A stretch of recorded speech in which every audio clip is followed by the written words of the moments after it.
Hi, I'm Jack Baruzzini, and you're listening to The Secret to Stargate, where we talk about the hidden meanings and deeper layers found in the Stargate movies, TV series, and more. And joining me today are Lisa Jones. Hi, Lisa. Hey, Jack. And Victor Lambs. Hey, Victor. Hi, Jack. Today we're discussing the 5th episode of Season 6, Nightwalkers.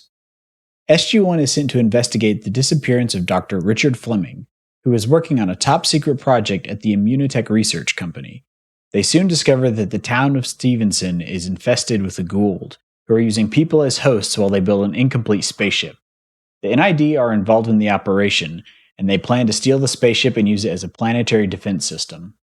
SG-1 is captured by the Goa'uld, but Carter is able to inject herself with a drug that kills the symbiote inside of her. The other citizens of Stevenson are also freed from the Goa'uld with the drug, and the spaceship is taken back to Area 51 for further study. It was a very X-Files episode, I felt like. It was. I was just waiting for Mulder and Scully to show up.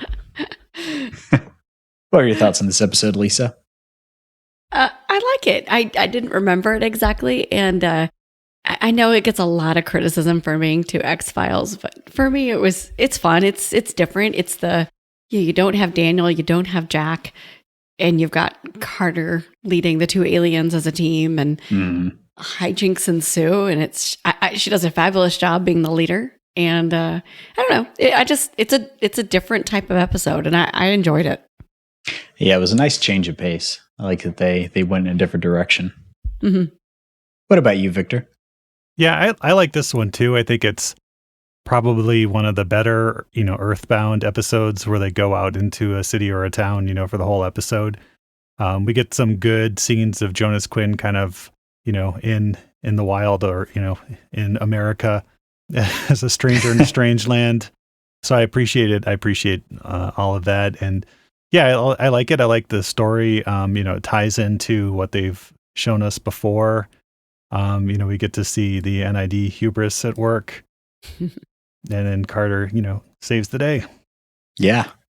This is definitely a Carter the hero episode. Mm-hmm. Yeah. It's nice that they're calling back to that earlier episode with the that millionaire guy who was going to use the Goa'uld to cure himself. Adrian Conrad. Yep. Yeah.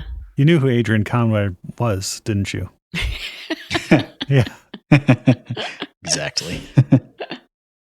But yeah, and it's you get like that small town creepy haunting kind of feel. So that was fun. I like Teal'c and Jonas interacting with all the townspeople. And I really feel like that's something I want to see more of. I want to see more of them out in the world, not just on the base. Like they talk about, we need to get off the base more, basically. Mm-hmm. Yeah. They did a great interaction, at the bar. Yeah. And then also at the diner. I mean, it's like so much fun to see what kind of trouble they're going to get into. Mm-hmm. I just love the scenes where Teal'c's like, I know all about human behavior. Like watch me do what I do, and it's clear neither of them are could perfectly pass. But yeah, it's but there were different circumstances in that bar. Everybody there was enguldened. I find it funny that the Goa'uld still hang out at the bar at night and are drinking. Like, that's true. Might as well. Yeah. They've got to, reward themselves for working hard on the spaceship. Yeah. Go out and grab a beer afterwards. Yeah. And I think these aren't kind of the smartest Goa'uld, given that they're very immature, were implanted and they're all clones too. Mm-hmm. So, but I do like that even, hanging out in a bar, like the Goa'uld still think that they're better than humans. And if one is sitting in their bar, they'll say that you're sitting in our seat and try and, get them out of the bar and stuff. So yeah, that was fun.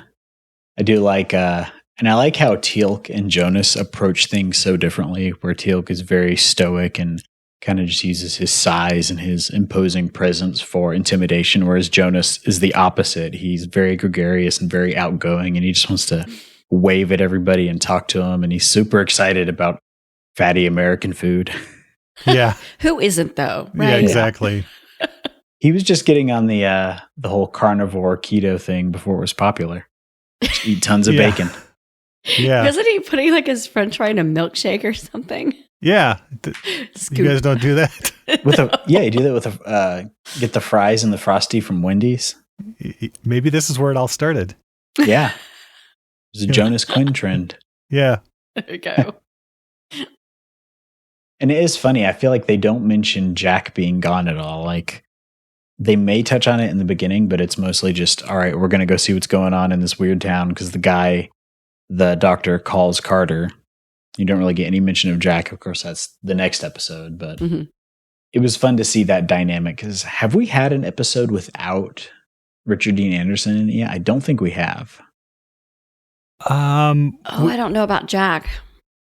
I think there may have been one up until this point because the wiki said this was the first one without any characters from the movie in it. So we may have gotten one with just Daniel Jackson.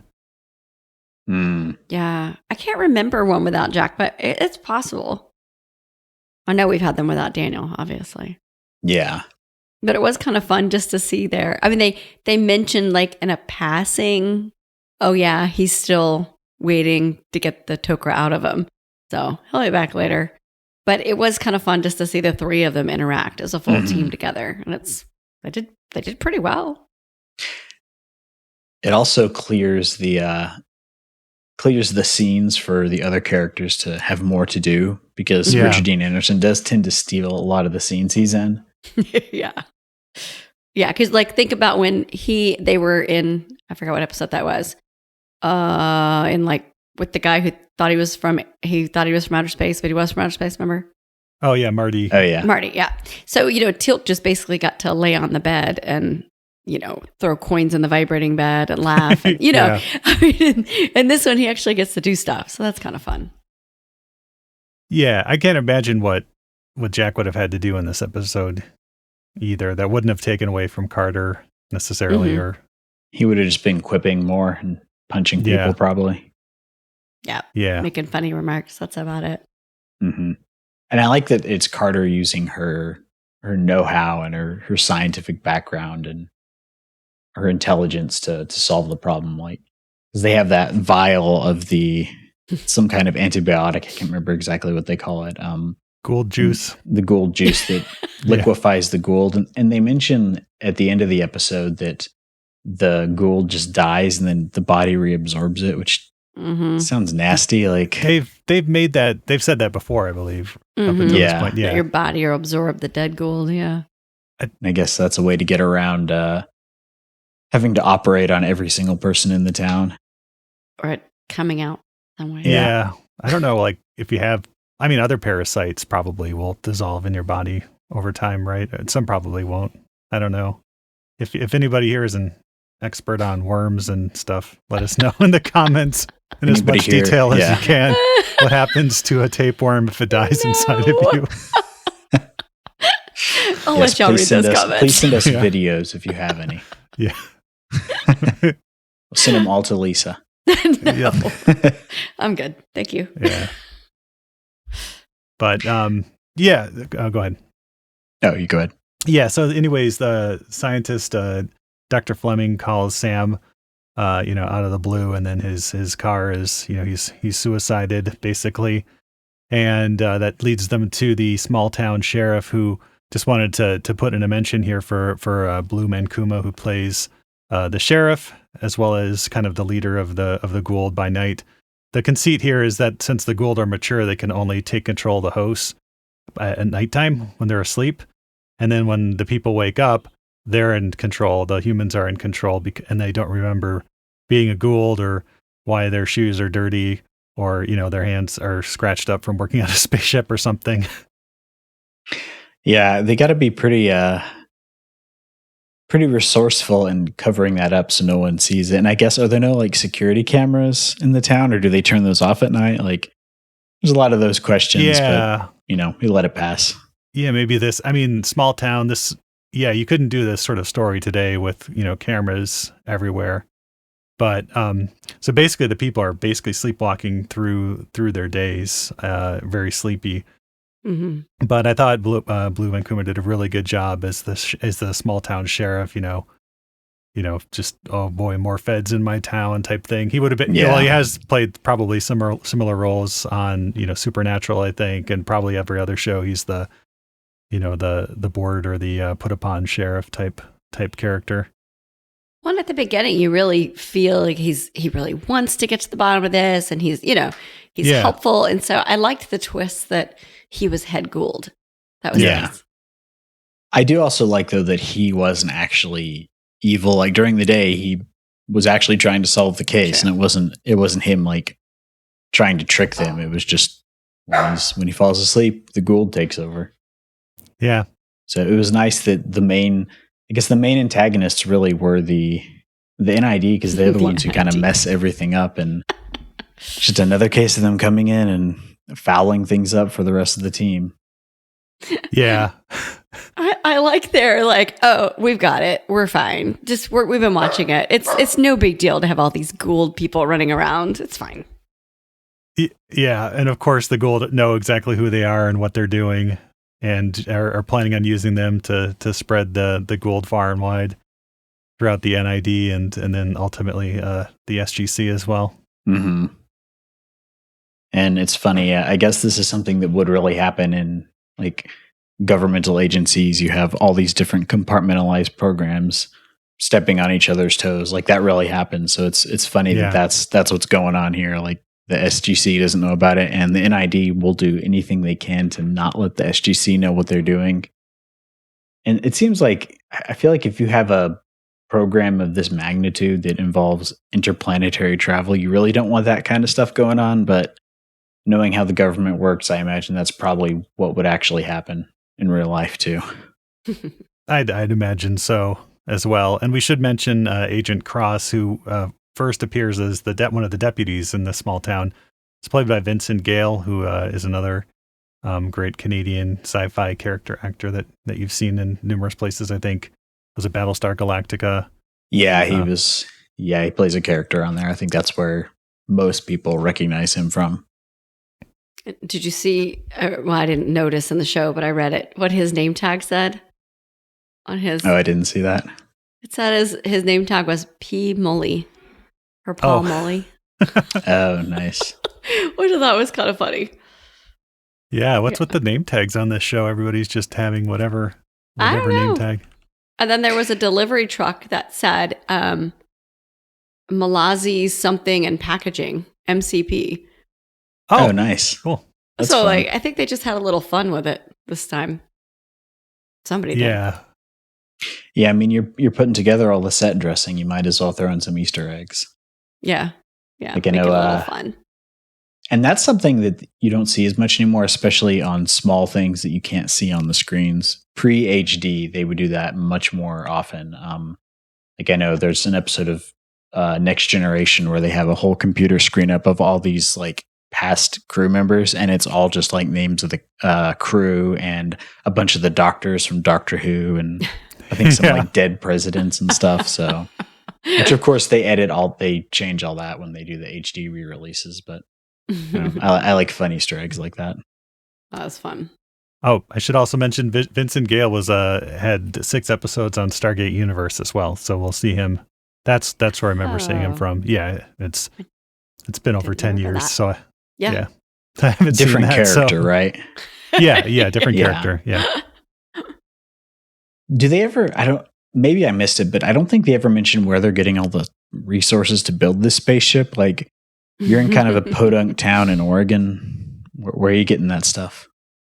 Doesn't look like they were very far along either. I mean, the steel maybe from the mill or the shipyard. I mean, they mentioned it was a shipyard, but we don't.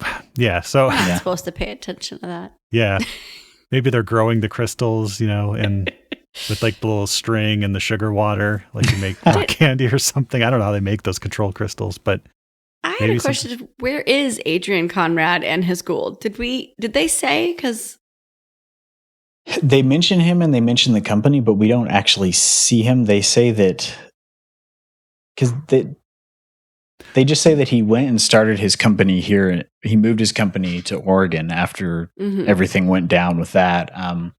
Yeah, we don't see him at all. So again, I don't know if he shows up later or not. later this season, we see his Gould. Oh, okay. Yeah. And I think we see him too. I'm not sure, but we do see his Gould, but with a different host, I think. Yeah. Maybe they had actor problems. So he is presumed dead, I guess. Along with Dr. Fleming and the other guy. Yeah, because the last we saw him, he ran away with Simmons, wasn't it? Yes. Yeah. And that becomes a plot point later on. Yeah, middle of last season. It was, I think, episode 11 of season 5. Yeah. But I think they resolve that later this season. I want to say that I guess that's why I'm getting confused, because I feel like we do get a resolution to this, and I guess I thought it was this episode. And it's not.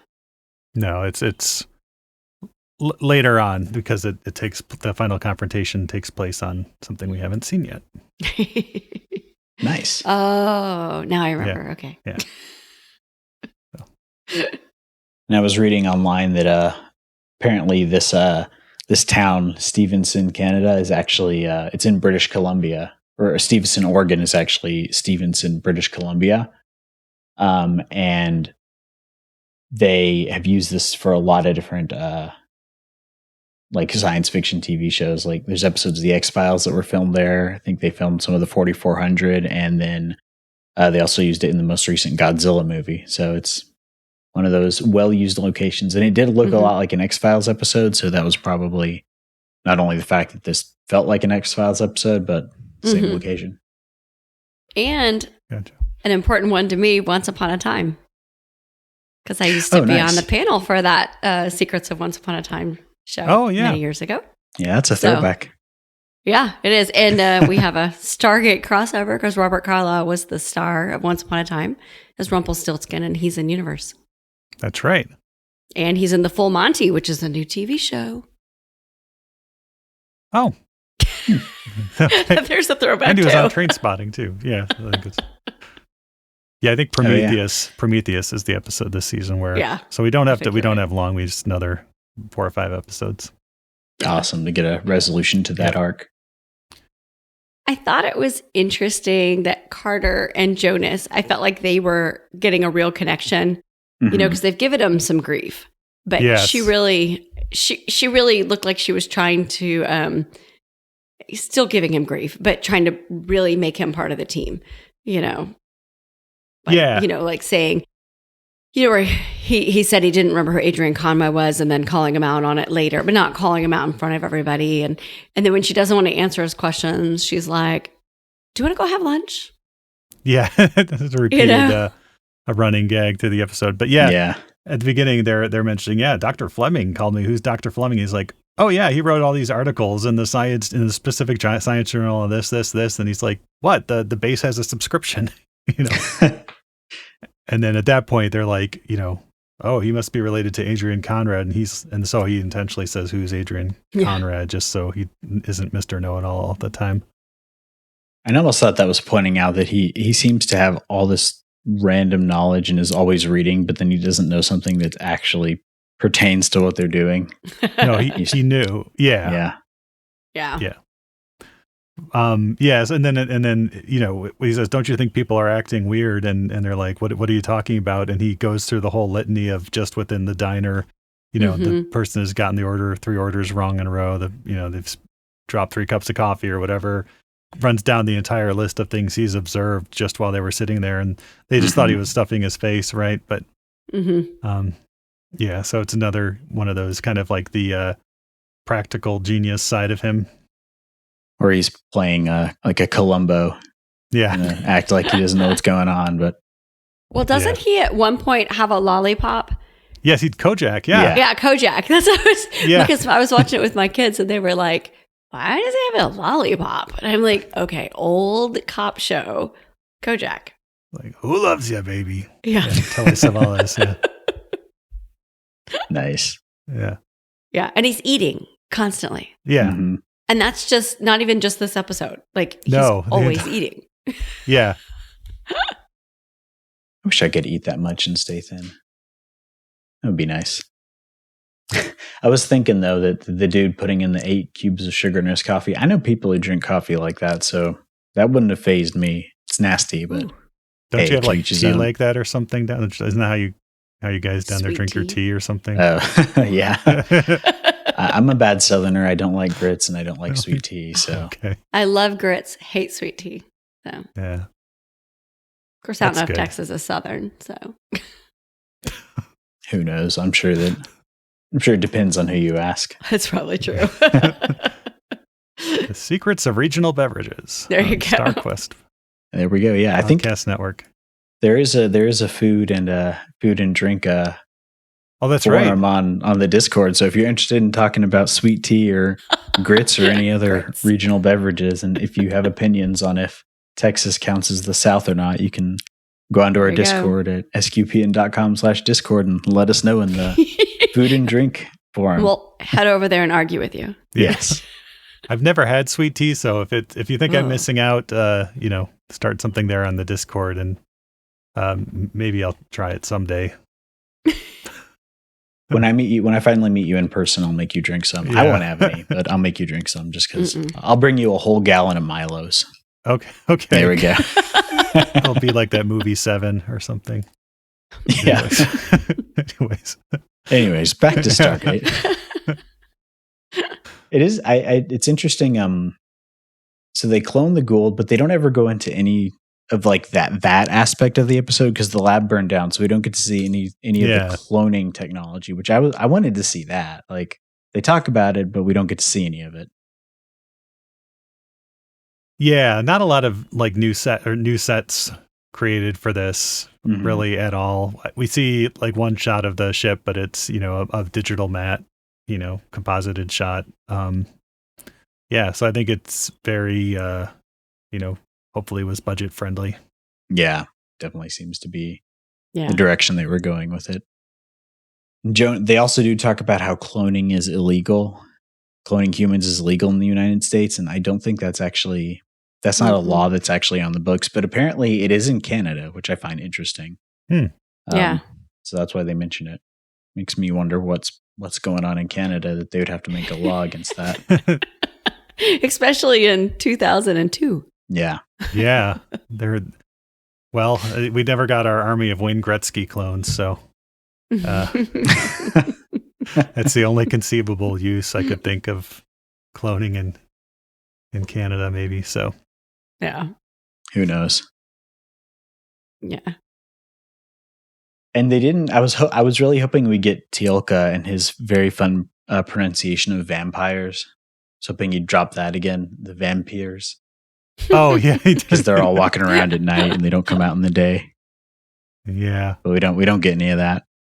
No, that's a deep cut. That's a callback to season 1 or season 2. Yeah.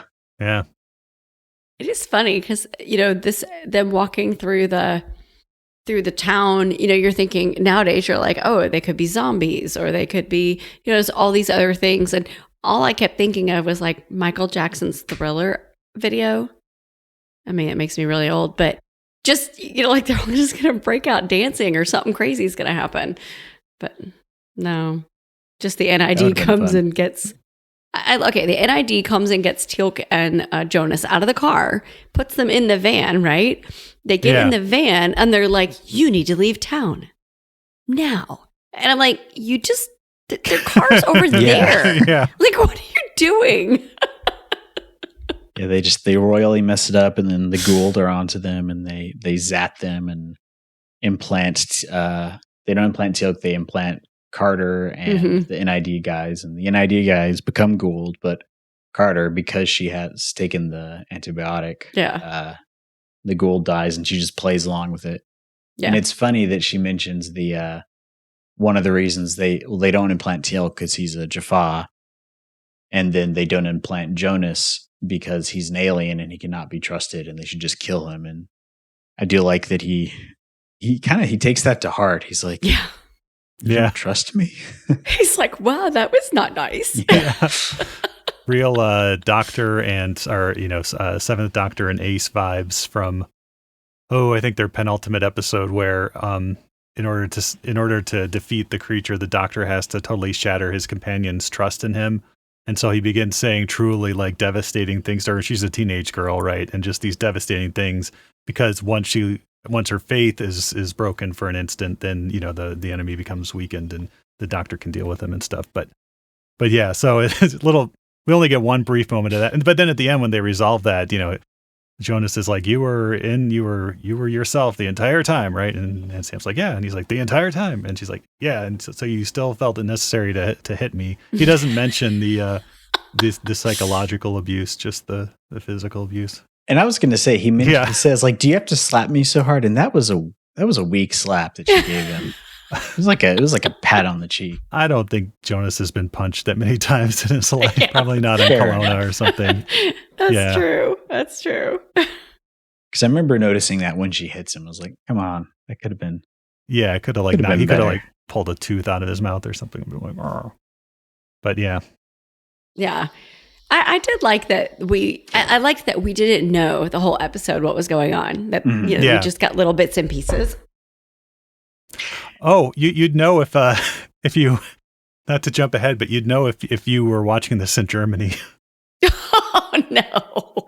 The German title for this is "In den Handen der Gould," in the hands of the Gould. Nice. So, spoiler alert! Yeah. Yeah, exactly. It's like, okay, well, and they do a good job with the misdirection in this episode. And at first, you think it's just about the scientist, and then that kind of just gets dropped because it's the Gould that are there, and then the NID comes in and adds that whole layer of complication.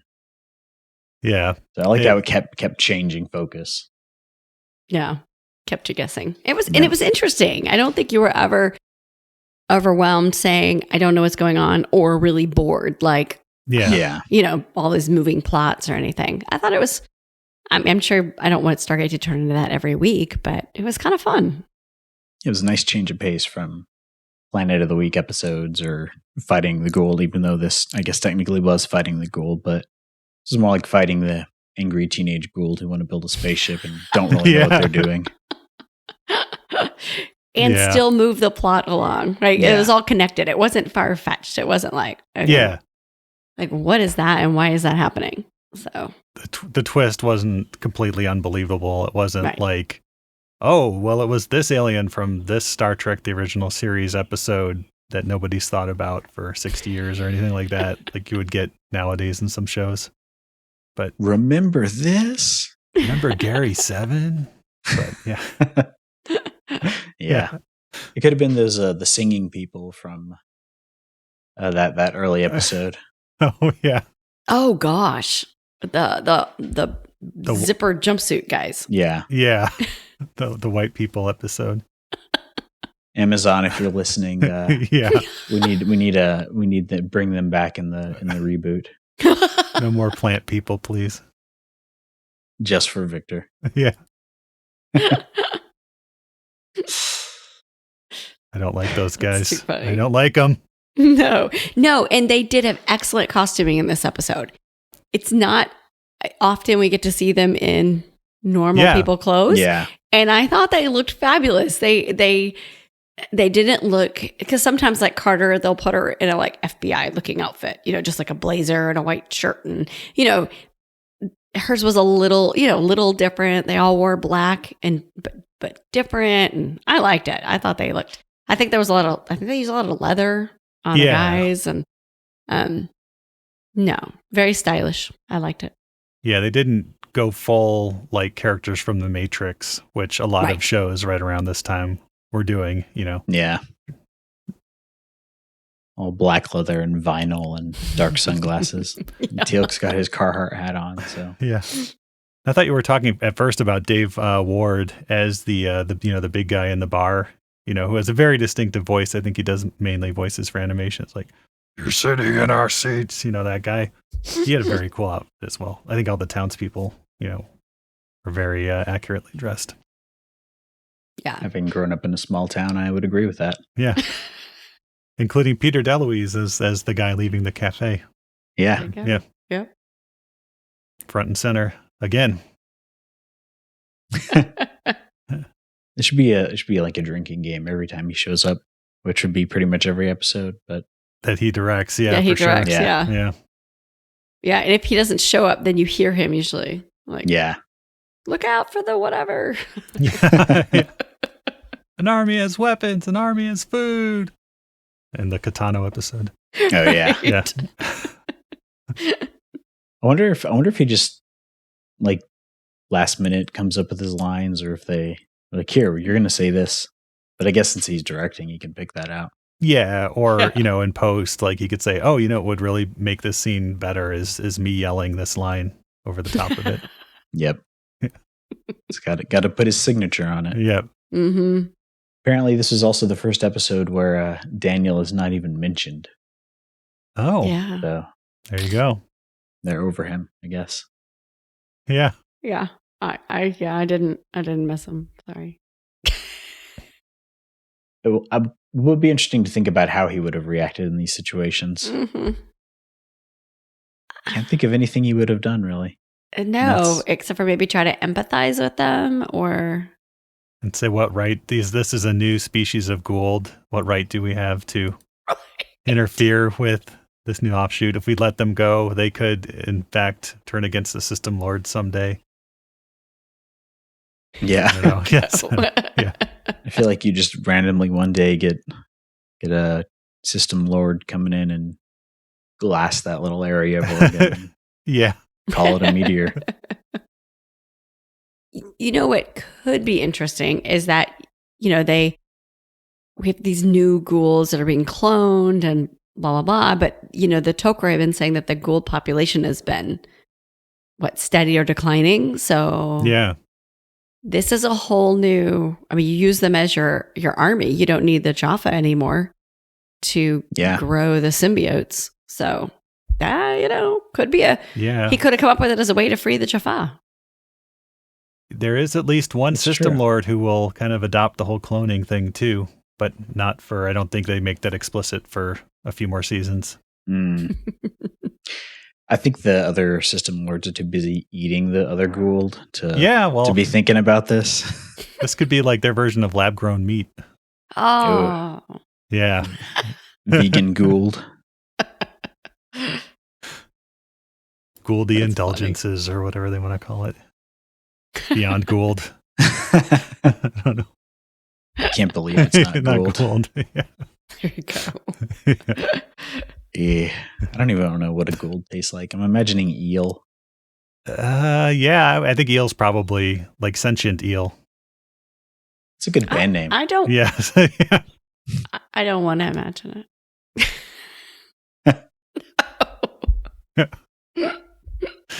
But Gould, it's what's for dinner. it's yeah. Awesome. Yeah. So we do get the NID, kind of get their comeuppance through their own stupidity. All the town people get inoculated against the Gould, and the excuse they use was an outbreak of meningitis. And yeah. I'm just thinking nowadays, post 2020, it'd probably be pretty hard to get a whole town to just get inoculated against something without any pushback. So just wait till they fall asleep and then zap the Gould when the Gould wake up or something. That works, yeah. Or maybe tell the Gould that they have Gould measles and they need the shot. They're immature, so they might believe you. Yeah, if it doesn't work on the host, it might work on the Gould. Just put it in the drinks at the bar. They're all there. Yeah, that's true. Oh, no. Awesome. Did y'all have any other thoughts on this episode? No, I think that about covers it. Yeah. What were the, other than the German title, were there any other interesting foreign language titles for this, Victor? Yeah, in French we get L'Expérience Secrète, the secret experiment. Ooh. Yeah. Nice. Yeah, that's a good one. Awesome. We have some feedback. Hammond, it's always nice to hear from Hammond himself. Comments. Season 6 is so good. Like Jack said, it's a breath of fresh air, and that's definitely what I'm feeling so far. It's a nice change of pace. Losing Daniel shakes up the team, and I like Michael Shanks' character, and I like Daniel. But it is nice to get some fresh blood in the team. And Mark Gillies, 1970, on our episode 110 on Redemption Parts 1 and 2, says, I enjoyed Teal'c getting beat up by his son. Some much earned payback for him hooking up with Shantak while his wife was dying in a refuge camp. I didn't think of it that way, but I guess, yeah, it's fair enough. Yeah. Teal'c does this thing where he alternates between talking about how he wants to rejoin the Jaffa and rejoin his son, and then doesn't seem like he's making any effort to keep up that relationship. So, yeah, even in this episode, he's like, I am on this planet, but soon I will return home to my home, Chulak. And, of course, Jonas doesn't think he can go back to Kelowna, but it's like, yeah, keep telling yourself that. Yeah. It's been soon 6 I will years, come back buddy. from getting this pack of cigarettes. Yeah. He went out for milk. Yeah. Awesome. Before we go, we'd like to take a moment to thank our patrons who make it possible for us to create the Secrets of Stargate, including Candace V, Adam M, Joanne S, and Steve N. Their generous donations at sqpn.com/give make it possible for us to continue the Secrets of Stargate and all the shows at StarQuest. You can join them by visiting sqpn.com/give, and be sure to follow the show on Apple Podcasts, Google Play, Stitcher, TuneIn, Spotify, iHeartRadio, or on the SQPN YouTube channel, where you get to see Lisa's dog jumping all over her and trying to knock the mic over. Yes. To find previous episodes of Secrets of Stargate and to send feedback, please visit sqpn.com/Stargate, and you can email us at stargate@sqpn.com or follow StarQuest on social media at facebook.com/StarQuestMedia or on Twitter at SQPN. And we'll be back next time when we'll be discussing the next episode of SG-1, Abyss. Until then, Lisa Jones, thank you for joining me and sharing the Secrets of Stargate. Thanks, Jack. And Victor Lambs, thank you too. Thanks, Jack. I don't want people around here to start thinking I'm strange. I think it's too late for that, Victor. Oh, dear. Once again, I'm Jack Baruzzini. Thank you for listening to The Secrets of Stargate on StarQuest. Anyway, I'm sorry, but that just happens to be how I feel about it. What do you think?